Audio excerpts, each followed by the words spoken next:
Hello, I'm Lindley Gooden, reformed journalist and curious human. Welcome back to Explainiacs. Now this time we're creating a very tasty combination of science, tech, innovation, seasoned with a dash of philosophy. Our big question this time is, how do we change the world around us by asking better questions? Yeah, it's a brain tickler, but the fact is that the only way that we'll improve our lives, design better tech from phones to AIs, or just keep the world turning after COVID-19 is to ask really honest questions about what we're doing right and what we know we're doing wrong.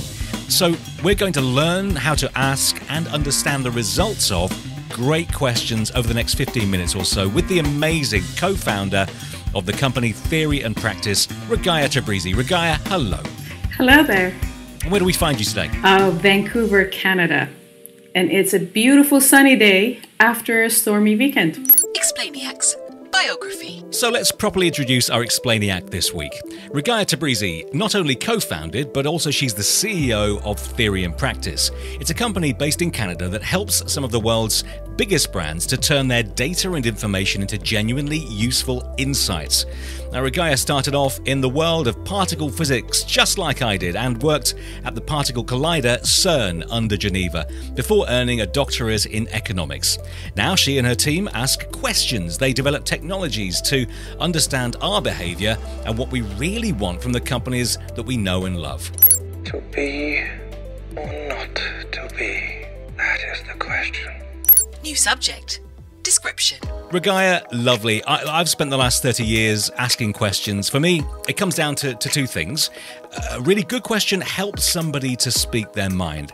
A bad one closes them down immediately. What do you think makes a good question? That's such a good question. Oh, thank you. For me, a question is a tool. It's the best tool to simplify complexity. Yeah. You know, when I think about questions and what kind of value and the kind of power that questions have, if we manage to listen deep enough, that's kind of the prerequisite there. We can actually use them as a tool to really help us simplify a whole bunch of things that may look very complicated and complex. When you are asking questions of somebody, it's a gift. Their answer is a gift. It's very important to be gracious. How does it work? It's such a philosophical question to say what is the value of a question. And the scientific method, you can look it up if you don't know it already, is basically to test, learn, test again until you come up with conclusions. Essentially, record that accurately, and then you've got something to show the world. But you have to not dictate what it is you're trying to find. Yeah. You have to ask the question that allows the truth, or the facts at least, to come through. Yeah, absolutely. I remember even in economics, every week I would sit in front of my advisors. I'm like, here's a new model, here's a new, whatever, just something that I was working on, right? And they would listen to me so patiently. I'm so indebted to them. But at the end of the session, they would always ask me one question. But what is the question? You know, when you think about some of the most fundamental models, like the fundamental model of particle physics, I mean, it is about asking questions in a way that guide us to the simplest building blocks. Yeah. And then from there, you can actually put them back together and really try to understand the complexity that we are dealing with. Question is a powerful tool. It is a key that can unlock many doors. Thinking creatively. We are going to go somewhere with this. If you're developing new technologies, in particular, we're talking AIs, we're talking learning machines. If you have a part to play in the development of this thing and you ask the wrong questions and dictate where it should go, well, that AI is going to start making decisions and drawing conclusions that maybe are wrong and possibly damaging. It was, I think, last year around this time, I was invited to Biodiversity Institute at the University of Virginia. Brilliant group of people. They had a summer program, and they would bring students, master's students or maybe honor student last year undergrad.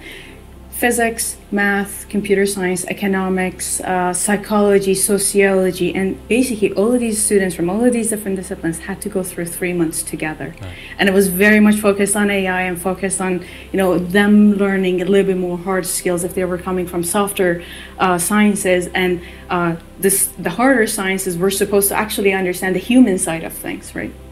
And so when I was talking with the students, I was making, I kind of made a joke and I said, you know, my team is very diverse. I have economists sitting with computer scientists, sitting with physicists. And sometimes, in all honesty, I see the look on their face and, you know, we're discussing a big problem. And, you know, an economist, I can see the look on they're like thinking, oh, this is the stupidest thing I've heard. Or, you know, like my physicist is not quite connecting the dots. And so I was joking about this. At the end of the session, one of the girls, she raised her hand and she says, well, so how do you deal with the communication problem? And I was like, huh, interesting. I didn't actually frame it as a problem or phrase it as a problem. Why do you think it's a problem? And so she's like, well, you were talking about, hey, it's hard to connect the dots, etc. And I said, well, yeah, but it's still not a problem. It actually is a necessary thing to go through. But I said to her, what is it that you're experiencing in this program? Is communication actually difficult, and why is that the case? You know, it came down to really simplifying again this whole thing. What is communication? It's two parts really. I'm oversimplifying it. Speaking and listening. Yeah. Well, which part do you think causes the bigger problem? Sure, we can be a little bit more precise maybe in how we frame things and how we are, you know, presenting our ideas. But then the second piece of it is listening. Well, by definition, and I really think this is one of the reasons we have some of the challenges we have right now, but we kind of believe that our approach is better. Yeah. Our way of answering problems is better. But if I approach a conversation with that attitude, already I'm closed. Please provide a solution. I had the, and I'll say the honor and the privilege of interviewing many people in my career who were going through very tough times. And that could be a kid on a housing estate who's in trouble with the law, or it could be somebody grieving. I was in London on the day of 9/11, the London bombings, and met people who had lost loved ones, but didn't know it yet. But I shared in the grief, and I suppose the reason I say that is because my perspective changed when I went in hands open as a human, and I was really honest. Is it important to be empathic, to put yourself in the other person's shoes? And is that way of doing it almost as important as the question you ask? Absolutely. And, you know, one of the interesting thing about this question, let me connect it to business, right? Let me connect it to, you know, at least my real world here. I sit with executives. You know, people look at me, here's a technical person, they want to immediately put me in front of their either chief data officer or technology team or AI team or whatever it is. And I'm like, no. Can we also have some other people in the room that are more coming from business and product and marketing? And you know what is the interesting thing is oftentimes these groups don't actually connect and talk with each other. Or there is intermediaries. They're just, you know, we talk about data silos. Really, it's actually communication organizational silos within these organizations. But here's where it gets even worse. Even when they are talking to each other, they're really not hearing each other. We have reached the middle point of this episode. What is the problem with not asking the right questions? What is the problem that this highlights? Because, yeah, we're talking about questions today, but there's something deeper about asking a good question and listening to the answer. Is it that if we don't, and that's included in business and technology as much as it is in a conversation in the street, does it break down the relationships that we have with each other if you don't want to hear their answer? You know, let me use that word, break us down. To me, it's always about the to what end. What is the to end? What is it that we are trying to achieve? If we are not using questions to really examine and test our own assumptions, it basically means we either know exactly what that to what end is, and that's the best case scenario. But hey, if you're not really soon, you know, asking the right question, how are you actually going to communicate it to everybody else in a way that they actually also understand and can connect it back to their own worlds, right? But, you know, we almost are never dealing with the best case scenario, that the to what end is so clear. So if you're not really using the question as a tool to not only break your own assumptions, test your own hypothesis, but also to really open up a possibility of staying curious. Can I be curious enough about a perspective that a person who is dramatically different from me can bring to the table? Whether it is in a context of life and, you know, our social connections, or in a context of business that frankly is extremely important. Can I approach anything with that from that place of curiosity? If you want to understand something complex, ask a simple question. Final chapter: innovation, impacts, and inspiration. So when we're looking at data and we're looking at insights, because data hopefully leads to that if you handle it well, is there a philosophy that needs to be brought into things like the development of AI? And this philosophy is about asking, well, first of all, being free to ask questions of any type, and secondly, really caring about the answer. Yes, short answer, but how? You know, growing up around a lot of data, sometimes it actually doesn't occur to me how probably abnormal that was, but how it was completely normal to me to wake up to 7 terabyte of data, 20 terabyte of data. You wouldn't even question it, right? And here I am, like a 22-year-old.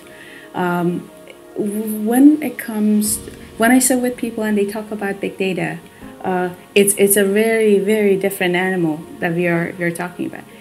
Let me answer the question a little bit differently. I usually get a few different questions when I'm talking with people. We don't have enough data. Do you have data? How can we bring more data to the table? Or the exact opposite, we have a lot of data we don't know what to do with. Yeah. The odds are actually both cases, people have a lot of data. They still don't know what to do with in either one. You know, even when you think you don't have enough or when you think you have too much, the odds are you just have enough.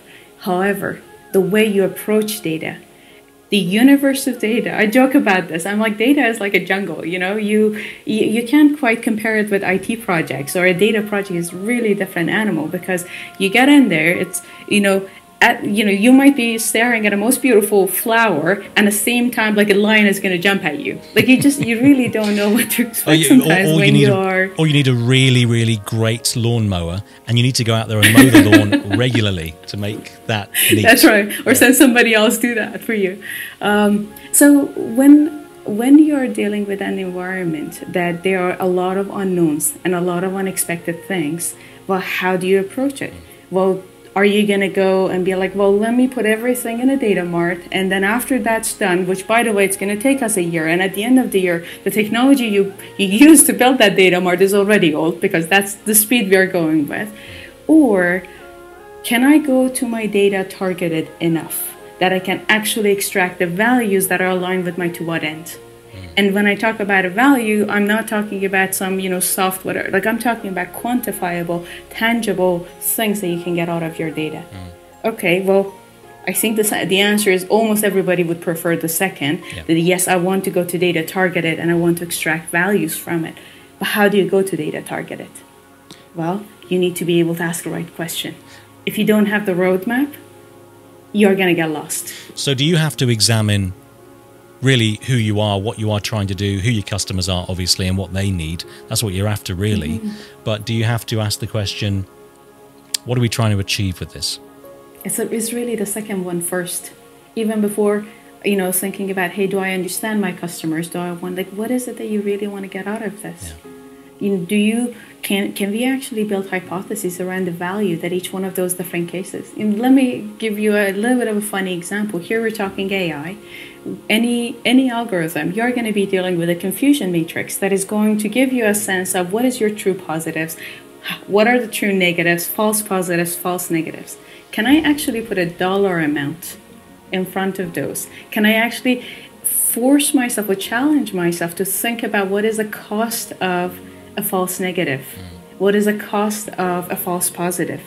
When you force yourself to think that way, then you are going to ask yourself, okay, what kind of data is going to enable me to get there? You can relate this subject, you can relate this simple question, what's in a question. You can relate that to humanity, you can relate it to yourself and your conversations, you can relate it to business, but it does take a different mindset. So how could you and I, who were lucky enough to go through the very exciting and showbiz world of physics, to turn anybody listening to this into a scientist, or to think like a scientist? What do we have to do to approach a problem and ask the right question?